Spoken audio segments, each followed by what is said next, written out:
Hello friends, मैं Shweta Oberoi, astrologer, numerologist, vastu specialist Delhi से। आज हम बात करने वाले हैं बुध की। बुध जो हमारा कॉमन सेंस है, मिथुन राशि और कन्या राशि के अधिपति महाराज बुध, जो अपनी ही राशि में उच्च के होते हैं। अपनी ही राशि में क्यों? क्योंकि बुध कहता है कि मैं ही समझदार हूँ, मुझे ही सारा पता है। तो बोलने में वो एक्सपर्ट है और बोलता बहुत ज़बरदस्त है। लेकिन बुध और क्या क्या कर सकता है? बुध अगर किसी का खराब हो जाए तो पैरालाइज कर देता है। बुध अगर खराब हो तो सर्वाइकल प्रॉब्लम हो जाती है। अब देखिए, शरीर कितना ही मजबूत क्यों ना हो, हड्डियां कितनी ही मजबूत क्यों ना हो, लेकिन अगर मसल्स और नसों का आपस में तालमेल नहीं है तो पैरालाइज का कारक भी बुध ही है।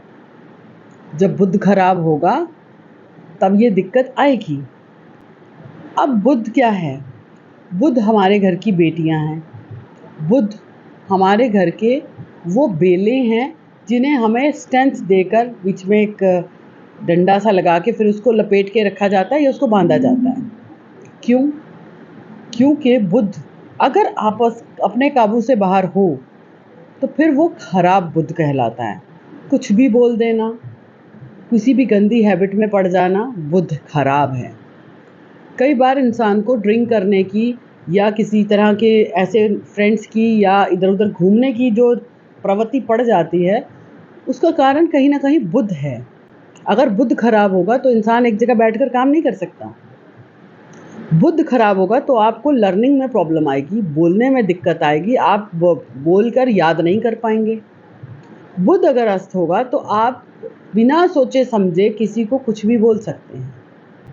अब अच्छे और बुरे बुध को हम कैसे जानते हैं? अच्छा बुध हम कहते हैं कि जो सच बोले, जो पढ़ाई करे, जो अच्छी बात करे, बिल्कुल ठीक है।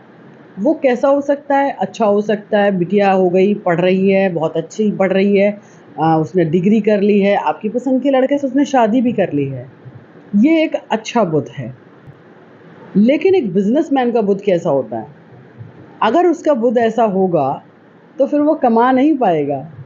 जितने भी बड़े व्यवसाय कर रहे हैं लोग, बिजनेसमैन हैं, वो कहीं ना कहीं बुध नीच का या बुध ऐसे भाव में बैठा है जहाँ वो पूरी चुस्ती चालाकी चला रहा है। यानी वो वृषभ राशि में हो सकता है, वो तुला राशि में हो सकता है। क्योंकि बुध चुस्ती चालाकी के साथ धन कमाने का कारक बना हुआ है। तो पैसा कमाने के लिए आपको ऐसा बनना पड़ेगा जैसे गंजे को कंघी बेचना। बुध उच्च का हो तो इंसान कम्युनिकेशन बहुत अच्छा कर सकता है, चीज़ों को एक्सप्लेन बहुत अच्छा कर सकता है, पर बिजनेस नहीं कर सकता।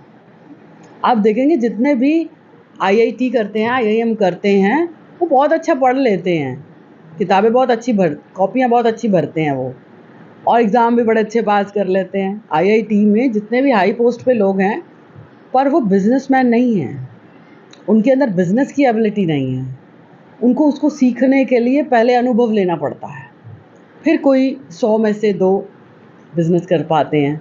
अदरवाइज़ आईटी वाले मोस्टली ये जॉब भी करते हैं और जॉब ही कर सकते हैं, क्योंकि इनको दिशा निर्देश चाहिए कि ये प्रेजेंटेशन करना है, ये कंपनी के लिए आपको इस तरीके से इसको रिप्रेजेंट करना है, आपको इस कंपनी के लिए लीड जनरेट करना है। उसके अलग अलग चीज़ों में फाइनेंस का अलग, लीड जनरेशन अलग, डाटा एनालाइज अलग, ये सब चीज़ें बुध में आती हैं। तो ये जॉब बहुत अच्छी कर सकते हैं, बिजनेस नहीं। बिजनेस करने के लिए खराब बुध ही होना चाहिए, तभी इंसान बातें गोल गोल घुमा के बहुत अच्छी बातें कर सकता है। इवन राजनेता होने के लिए भी आपको उच्च का बुध नहीं चाहिए, क्योंकि आप सच नहीं बोल पाएंगे और वहाँ पर सच चलता नहीं है, वहाँ सब झूठ चलता है। तो जो झूठ बोले और फिर भी चतुर हो, तो उसका बुध कहीं ना कहीं इस तरह के भाव में है जहाँ वो स्वार्थी बुध है। तो बुध को लेकर बहुत सारी चीज़ें कही गई। बुध को माँ दुर्गा से भी जोड़ा जाता है। जब भी किसी की कुंडली में बुध खराब होता है तो हम कहते हैं माँ दुर्गा चालीसा कीजिए। और नवरात्रों में भी हम कन्या पूजन ही करते हैं, और कन्या का कारक भी बुध ही है। उन्हें हरी चूड़ियाँ देते हैं, उनको हरी चुन्नी देते हैं, उनको हल्दी कुमकुम लगाया जाता है। तो वो क्यों? इसीलिए। अच्छा, जो नपुंसक, जो किन्नर्स होते हैं, उनको भी हम हरी चूड़ियाँ, चुन्नी, साड़ी देते हैं, वो भी बुध हैं। और बुध को ज्योतिष में कहीं ना कहीं नपुंसक प्लैनेट भी कहा गया है। तो इसलिए जो दोगला है, जो तो दो तरफा चलता है, जिसका कोई ओर ना कोई छोर, लाइक अ बॉल, और उसी को सेटल करने के लिए हमें गुरु का ज्ञान लेना पड़ता है कि बिना गुरु के ज्ञान के ये चल नहीं सकता। इसीलिए आप देखेंगे कि ज़ुबान का कारक जिसमें हड्डी नहीं है, बुध है। और हमारे नाक का, जहाँ हम नोज पेन पहनते हैं, इसमें भी हड्डी नहीं है, पीछे हड्डी है।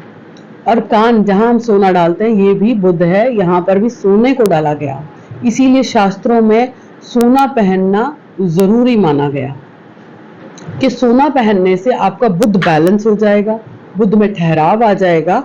और इसीलिए फीमेल्स को सोना ज़्यादा पहनाया गया, क्योंकि बुध, शुक्र और चंद्रमा इंटरनल प्लैनेट्स हैं। बुध हमारा कॉमन सेंस है, शुक्र हमारी डिजायर्स हैं और चंद्रमा हमारा मन है। इन तीनों को काबू में रखने के लिए सोने के साथ जोड़ा गया कि इनको सोना पहनाया जाए। इसलिए फीमेल्स को सोना प्रिय भी बहुत है कि चलिए सोना मिल रहा है। तो सोना जो है वो बुध को बैलेंस करने के लिए हमारे शास्त्रों ने उसको लिखा कि सोना धारण कीजिए, ताकि आपकी बुद्धि की उथल पुथल कम रहे, मन की उथल पुथल कम रहे। शुक्र जो कि हमारी डिजायर्स हैं, अगर वो ज्यादा होंगी तो वो कहीं ना कहीं बदनामी का कारण बनती हैं, तो वो बदनामी का कारण ना बने, इसलिए हमारे शास्त्रों में फीमेल्स को सोना पहनने के लिए कहा गया।